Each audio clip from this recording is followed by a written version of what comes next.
Here at the Giver Marketing Network, we don't leave you drifting out in space. We connect you to a coach who will help you build and grow your marketing business.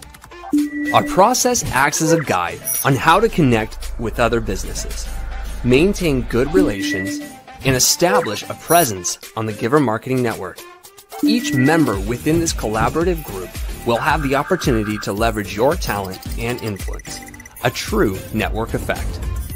If you are looking to collaborate on more projects, welcome to the Giver Marketing Network, the most trusted and highest rated collective of specialists on the planet.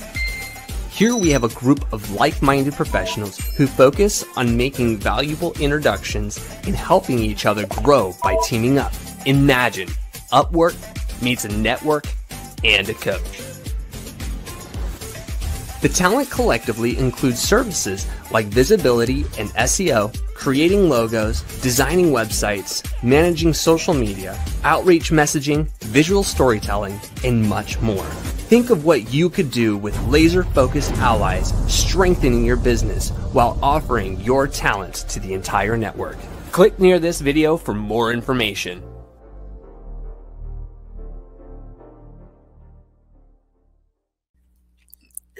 Hello and welcome to another episode of Tuesday's Marketing Broadcast by Giver Marketing. I'm Christine Deane. And I'm Thiessen. Hello, hello, and welcome. We'd like to say hi to all the groups that we're in. We know we're broadcasting this to multiple locations, and we love and adore you. Please reach out to us anytime. We are here to help. We love bringing just new marketing topics to you every week. And sometimes it's an old topic that we want to hit and say, you know what, let's look at that from a different angle.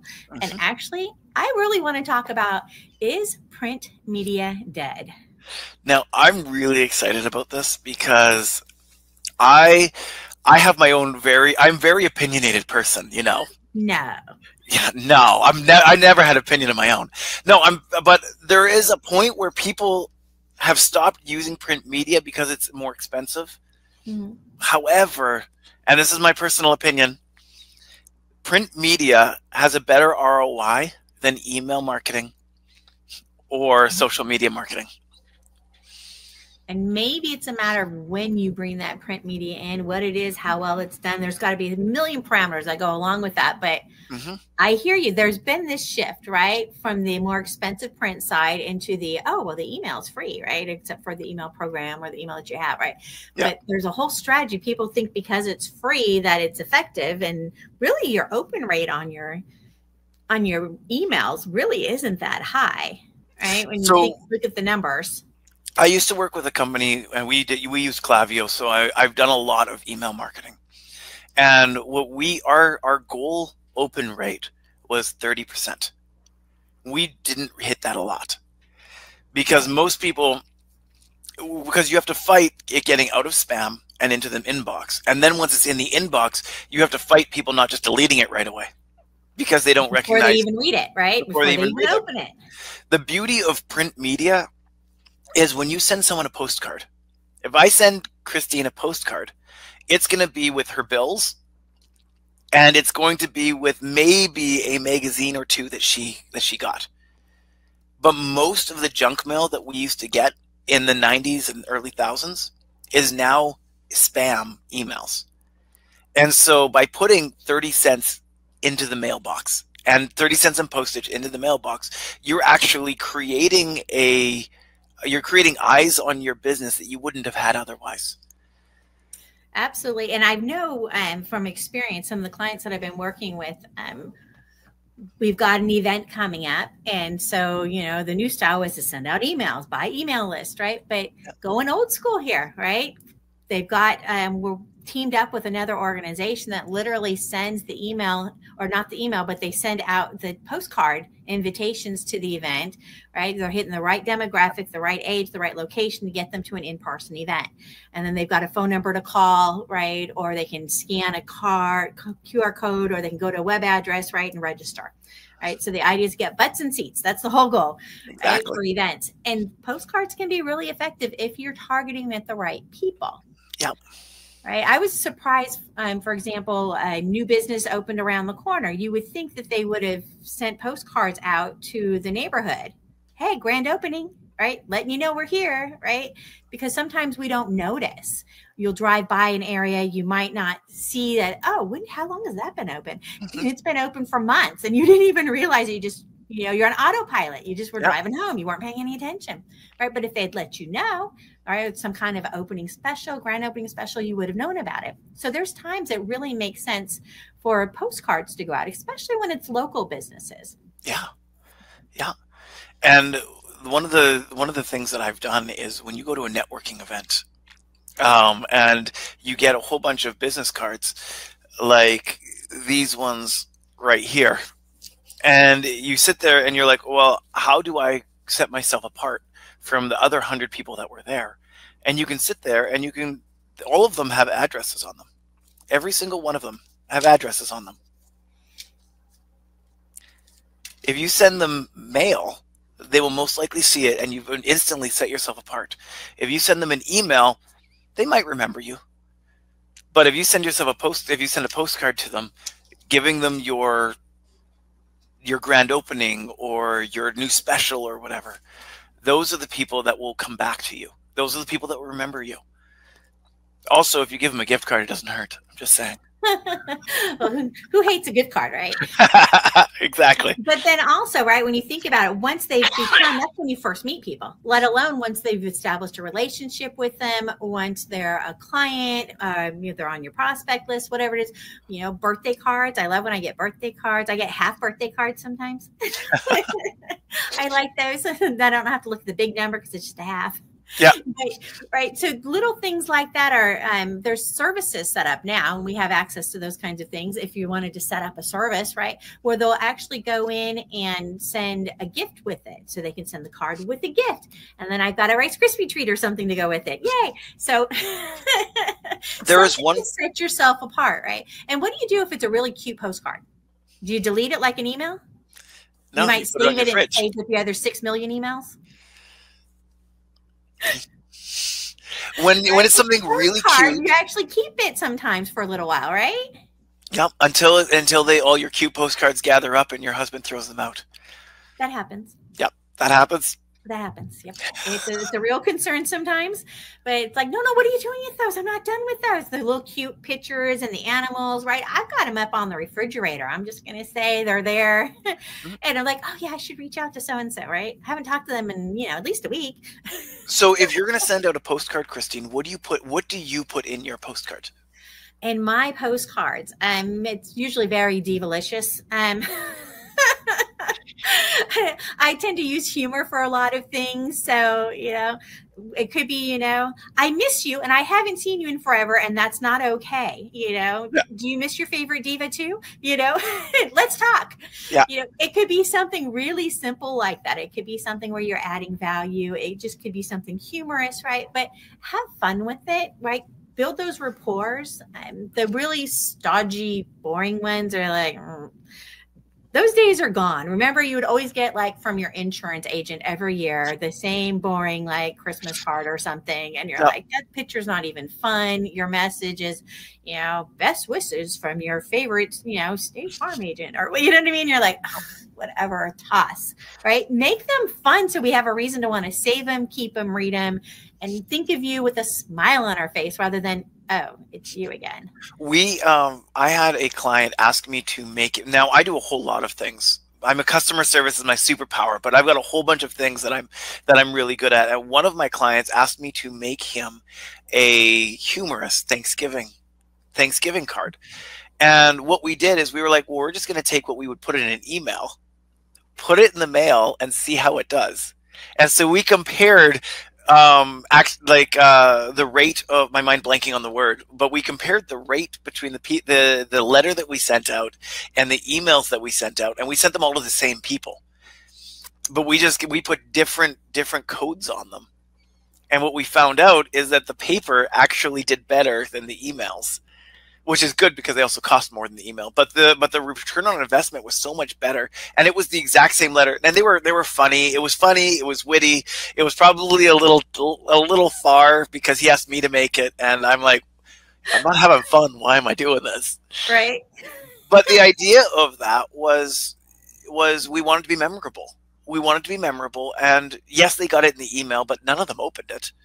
Well, we had about 10% open rate. The other side is everybody opened the letter. Everybody opened it. Now, whether they read it all or not, that's another story.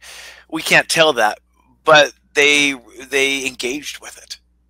We had a QR code on there if people wanted to meet, and it was different than the QR code from the other one so that we could measure the success.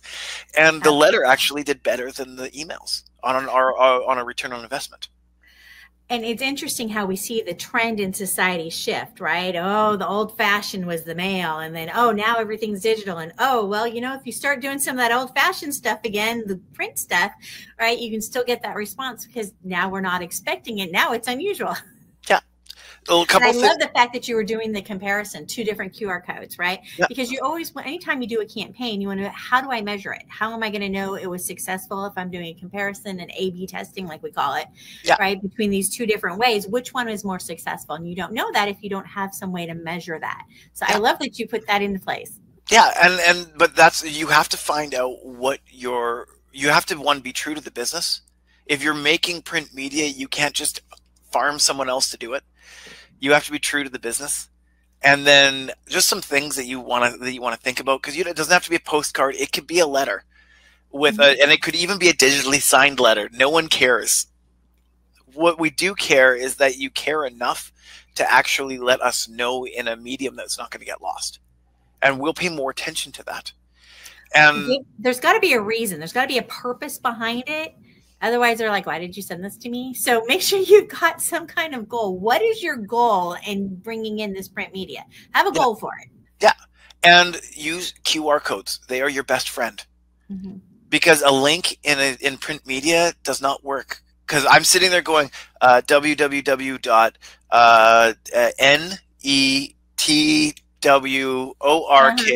and it takes. And then, miss the letter. and I miss the letter, and it's like, oh, this doesn't work, and I throw it out. But with a QR code, it's a picture, boom, it's on my phone. Now, what I would recommend is if it's QR code, make sure that it's built for a phone, not a laptop or a computer.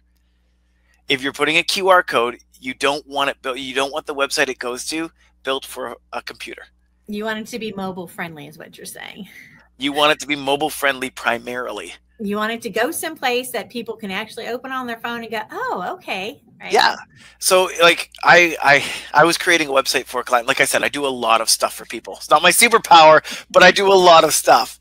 And he didn't tell me that he was putting a QR code on it. So I built the website, and then I told him, hey, it's finished. All I said was it's finished. I have to go do the mobile and the tablet versions pretty soon here. And he sent out media with the QR code on it before I had done it. And it had something here, over top of it there was something here, underneath it there was something here that was actually working with something up here. And hopefully I got it fixed, because he ended up telling me that he sent it out 2 days after he sent it out, and I had to run in and fix his website as quick as I can, and hopefully that no one got it beforehand. But I can imagine that there was some issues of people that wanted to make it work. So the trend now is to build the mobile version first, so you don't have that problem, and then go back and fix the larger version intended for laptops and computers. Exactly. That wasn't the case before, right? But now really that's considered the new best practice because of exactly that reason. Especially if you're going to use print media. And QR codes. And QR codes. And links. You know, the other thing you mentioned, Joel, specifically, was you're talking about postcards. You know, oh, you get your postcards, you get your bills, and you get your magazines. Yes. Print media. Print media. Magazines, you get, my father-in-law, he loves buying from these specific types of companies. I'm not going to go in them because there's about 6 of them, and we get magazines every week from them. No, maybe every 2 weeks. And it's almost, and this is the reason why print media, why people switch to emails, is because it will get lost in that. But now those are the only 6 things other than bills going to his mailbox. That's the only one he's got. So you're literally setting yourself apart simply by doing things the old-fashioned way.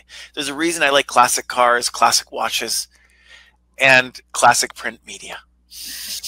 There it is right there. And when you think about the magazine, right, I've seen companies come up with a magazine that's specifically their magazine, right? And it might be industry updates. It might only go out to people within the industry, right? That's one way to do it. So if you want your own magazine, that's a possibility. It's a whole area there. Is that yours?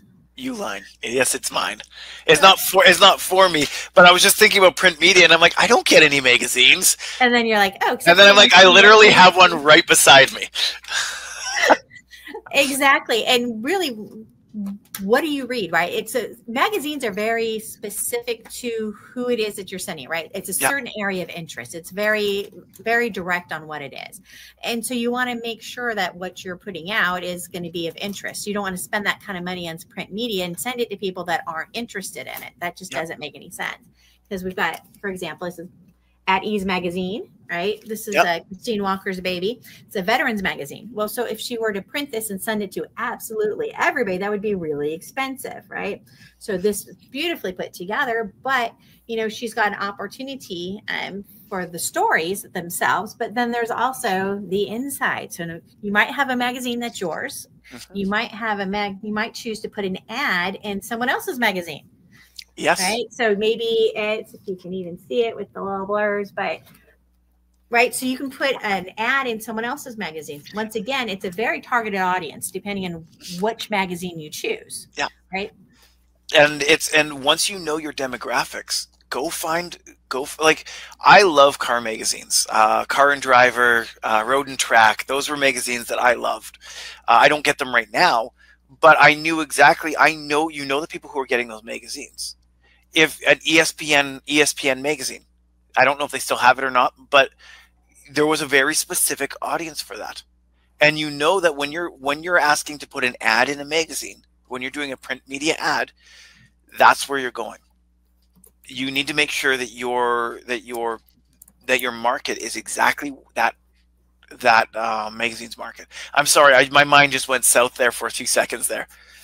That's okay. When you think about print, though, magazine is a great way to go. Now, you got to understand that tends to be a slow roll, right? They've seen it. They've seen it again and again and again in the magazine.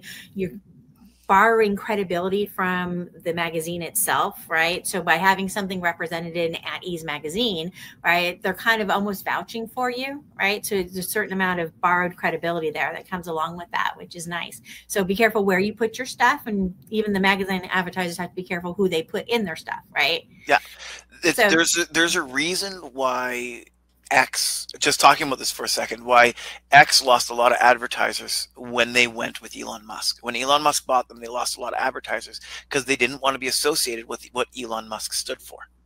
And you have to understand what your associations are. Yeah, that was a big controversy, right? But it changes, right? Whatever's going on, you got to keep up with the trends on where you want to put things and that consistency. We've got people in our organization here at Giver Marketing that specifically put ads into, they have magazines, right? And you can put ads into them in the high-end areas all across the nation. So we've got connections. So if that's something you want to explore, let us know. Yeah. Right. So magazine's just one side, right? Newspaper, people even do that anymore? Yeah, but I don't think there's many people that most of the newspapers now are digital, I think print. it's transition to digital. I think you can probably still find some newspapers here and there, but right. We've talked about the direct mail. That was the postcard side and other things. Oh, billboards. There you go. There's an obvious print media. Yeah. It's okay. Let's talk about preparation for a billboard. Okay. Yes. This is a funny story, and it wasn't about me, but I saw this the other day and it made me laugh. So do you know who Mr. Beast is? Mr. Beast. I believe, yes, I believe so. He's a YouTube creator. He just came out with a show on Prime Video called Beast War. No. Anyways, there was a game show. He broke like 40 records, most cameras, most contestants, highest dollar value given. He gave away $10 million at the end of the show. Like boom, boom, boom, boom. He broke so many records. There was a TikToker. Let's just talk about this. A TikToker who was trying to get Mr. Beast's attention. So what he did is he paid $40,000 to get billboards all over the town he knows Mr. Beast lives in. All right. And Mr. Beast, this is the funny part. Mr. Beast obviously saw it and was like, if this guy's going to spend this much money, I'm going to reach out to him and find out why. He went to TikTok to reach out to him, and the guy didn't follow Mr. Beast, so Mr. Beast wasn't able to respond. So he spent $40,000 getting Mr. Beast's attention, and then didn't do the prep work necessary. Once he got it, Mr. Beast could contact him. Whoops. Now, let's put this. What does that have to do with your business? Let's put this in context. The one thing I loved about the billboards is that it was specifically marketed to one person. That's this one. You aren't doing that, but you are specifically marketing to the people who are stuck in traffic. So remember that and be memorable. Like if it's like stuck in traffic, make a joke about it on the billboard. But make sure that they can talk, that it is memorable and easy way to contact you. If it's Christine at marketingdiva.com, great, that's easy. If it's a QR code, I'm not sure you want your people with a phone up in the middle of traffic scanning your QR code. You have to think about these things. Prepare for your desired outcome. If you don't, there was a quote that says, if you aren't preparing, you're preparing to fail. That's what you're doing. And so when you're doing print media, billboards, if you're not preparing and walking through what does the customer journey look like starting at this billboard, then you've actually lost all of the customers that you're going for. In the case I told you about, he didn't think about what Mr. Beast needed in order to contact him. He wasn't putting his phone number up there because he didn't want everyone calling him. So the only way he could contact him was TikTok. It was the only way. And he wasted $40,000 unless he was following him on X, but he probably wasn't because he wasn't following him on TikTok, which was his main social media. So look at what accessible. Be accessible. Look at what your customer journey looks like. What happens when someone emails Christine at divamarketing.com? Does it go to you? What happens if you get 8,000 emails that you can't go through? Do you need a VA? Do you need to talk to Joel in order so you can have a VA to answer them? What does it look like? Absolutely. Follow that customer journey. It makes a huge difference. A lot of times we'll create something, whether it's print or digital, and then we won't think about, well, what happens next? Yeah.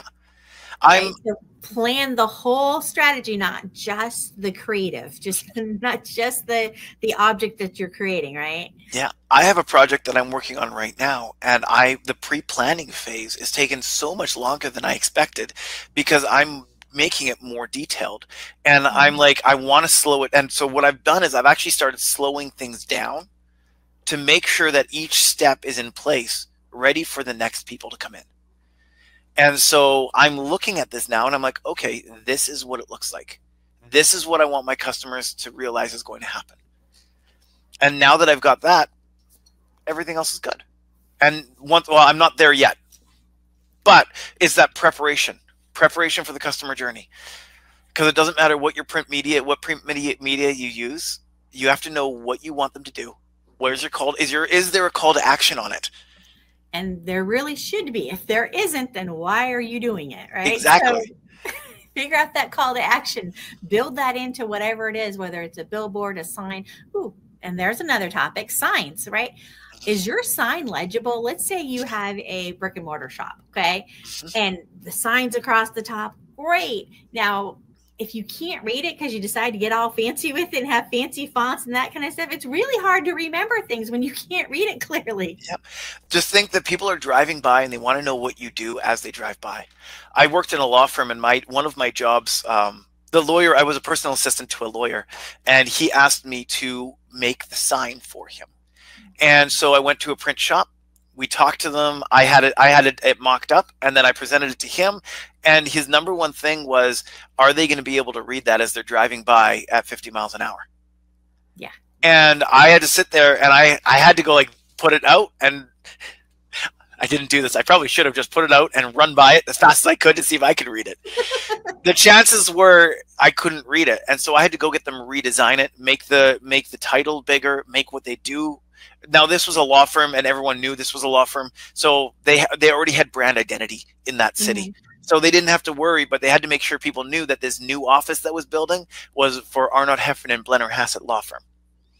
They had to know that. And that's a really long name, right? And that's a really long name. People can read it. Exactly. And so we ended up getting this 6-foot by 6-foot sign with that name literally taking every single portion it could possibly take on that sign so that people could see it, because they had to know, and that sign made them money. And we had to build it up. So what happens if people are driving by at night? Is that important to you? Well, when you're a law firm and you're dealing with criminals, they're generally going around at night. You got to know what clientele you're trying to go after. And so they had a backlit sign because they knew that their clients were driving around at 2 o'clock in the morning when they probably shouldn't be. Like, oh man, I got that case coming up. I'm gonna need some help. Oh, look, that one's lit up. It's nice. Exactly. Now, there was a lot of law firms in my hometown, but that was the one. But I will never forget that whole process of him being like, "That's not big enough. That's not legible enough. That's not." Mind you, I was 19 at the time, so I had a lot of learning to do. But I learned so much from that job simply by, I learned a lot about marketing by that one job that I had to do. It's amazing how much you can learn, right? When you realize, when someone points it out, you go, oh yeah, duh, right? That makes sense, right? But it's always nice to have a second set of eyes when you're working on something. If you're going to spend $40,000 to get Mr. Beast's attention, make sure that he can message you. Absolutely. Well, we're talking about signs, billboards, right? And signs for businesses, and also directional signs. Sometimes your building is shaped in a way and things are laid out kind of weird. So if you need to put a sign like that puts an arrow, we're around the corner. Yep. That's okay too. Whatever you need to do to help people get where they need to go. I know, have you ever parked outside a restaurant and you're like, I don't know where the entrance is? And then you walk around too many times to the building to find out that you should have gone the other way. They need to do that more in restaurants. I'm just going to say entrance this way would be a really nice, simple sign to put on the outside. It's why valet parking is such a big thing. And they've got a sign that says valet parking because it's like, I know we can just go right to the front door and someone's going to park my car. And that if I leave anything valuable in there, they're not liable. But so let's just do a quick review here because we're coming pretty close to the end here. So let's do a quick review here. When you're doing print media, you got to prepare for the customer journey starting at the print media. You need to know how they're going to get a hold of you. You need to know what your goal is. Is your goal to get clients? Is your goal to be memorable? Is your goal to get clients right now, or is your goal to do the long game and get clients in 6 months when they need you? Are your clients going to be driving around at 2 o'clock in the morning? Do you need a giant sign? Like you need to start looking at your market, who you're going after. And we use that as a joke because your clients most likely are not criminals. Unless you're dealing with politicians. No, I'm joking. We're not going to open that can of worms right now, Joe. Thank you, though. Yeah. Anyways, but the idea is you want to make sure that your print media is actually focused on the people that you're trying to reach, and then you want to know the whole journey from the print media. Does it make sense? Exactly. What makes sense for the client that you want to reach out to? What makes sense for prospecting? What makes sense? And you know what we didn't mention, which is the most obvious of them all that we have to hit, is the whole business cards. We've had that turn towards the digital side and people are doing digital business cards, but there it is. You got to have some kind of business card so that people can find you. It's very important. Absolutely. And so this is one of the simple things. If you don't have business cards, there's 100 ways to get business cards that are not cheap. They don't look cheap, but they're not expensive. And if you've ignored the business cards, then you're going to have an issue when it comes to networking in general. networking or prospecting or talking to potential clients, right? The idea is, what do you need to have on your business card? And let's reinforce this. It's very important to have contact information, the name of your business, your name, your position or title, perhaps, right? What your business is all about. Maybe you've got a couple of keywords on there so that they're like, I don't even know what this means. I see your business name, but I don't know what you do, because sometimes our business names aren't as obvious. You might need some keywords on there. I design business cards all the time, and they're like, oh no, that won't work. Maybe you want your logo on there. One of my favorite business cards that I ever got, and all it was a picture on the front of the person, and it says, your headshot sucks. And then on the back was a QR code. That's all it said. However, you knew who it was. You knew what they did. Otherwise, they wouldn't be insulting your headshots. And the back had their QR code that they would have their contact information. That's all the business card was. And it was one of my favorite ones. Great example of branding, right? Make sure that whatever marketing you choose, print, non-print, whatever, is true to your marketing and your brand, who you are, right? Some people would like, oh my goodness, I would never do such a thing. I think it's hilarious. But I thought it was fantastic. It was literally my favorite card I've ever had. The other thing I'm going to say is put your face on it, okay? Put your face on it, because I've been at networking groups. There's 50, there's 75 people there. Yeah, I know. We'll talk about that. We'll work on that. Okay. Because what happens is I met 50 people. I've got 50 cards in my pocket. And when I go to a meeting, I'm like, okay, that's somebody I want to follow up with. I put their card in my right pocket. And if it's somebody that they seem nice, but I'm probably not, they're not on my top list, I'll put them in the left pocket, because the right card's always right. I'm always going to call the right people in the right. But I've actually had somebody at a meeting one time. I was like, we're across the room. They're like, hey, I'm headed here. And I was like, call me, right? And so they pulled the cards out of their pocket and they're going flip, flip, flip, flip, and they're flipping through them. And they look, they see the picture on the card, they look at me and they go, because they got it, right? Yeah. But that's how they remembered who I was versus anybody else, because we remember faces a lot of times, right? You have to realize that your brand is your face. Like, more than anything, your branding is your face. When you go into a networking event, it's your face that they see. It's not your nifty little logo. It's your face. It's, are you dressed in a jean jacket or are you dressed in a suit? Like, what is your branding? My branding is very casual. I do that on purpose. It is intentionally casual. But I still like putting on collared shirts sometimes. Not all the time, but sometimes. But because of that, it would be great for me to have my business cards with my picture on it. However, people remember you, right? So don't forget that when you think about all the different kinds of prints. And I know we've moved towards virtual and a lot of things, but it's never a bad thing. Just have a handful of business cards. You never know when an opportunity is going to come up. And if you're a business owner, if you're the owner of or if you're the leader in a nonprofit, because you don't actually own a nonprofit, right? But, if you're any kind of leadership role, you want to be able to represent whatever it is in the situation arises. So, you might be out to dinner and the server mentions something and you're like, oh, that's right up our alley. We'd love to have a conversation with you about that. Here's my card, right? It's always nice. I used to leave them inside, you sign the check and they've got the little cover thing. I would just drop a card in there. Yep. I know to drop the CPA's pen in there. I mean, so there's lots of different ways that you can do that. There's another print kind of media, right? Yep. Products. So there's a whole lot that we could go into in so many different areas.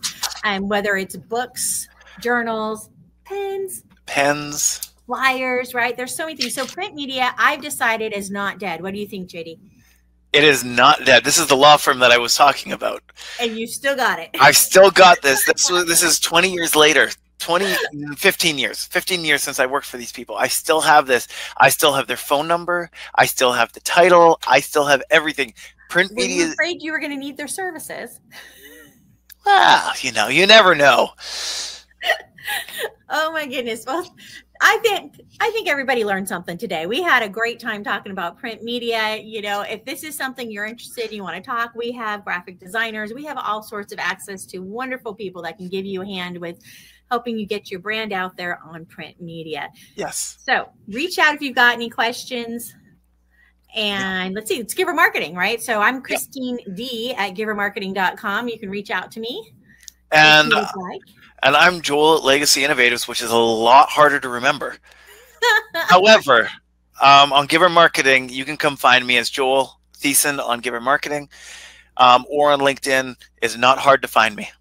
There it is. Go find us.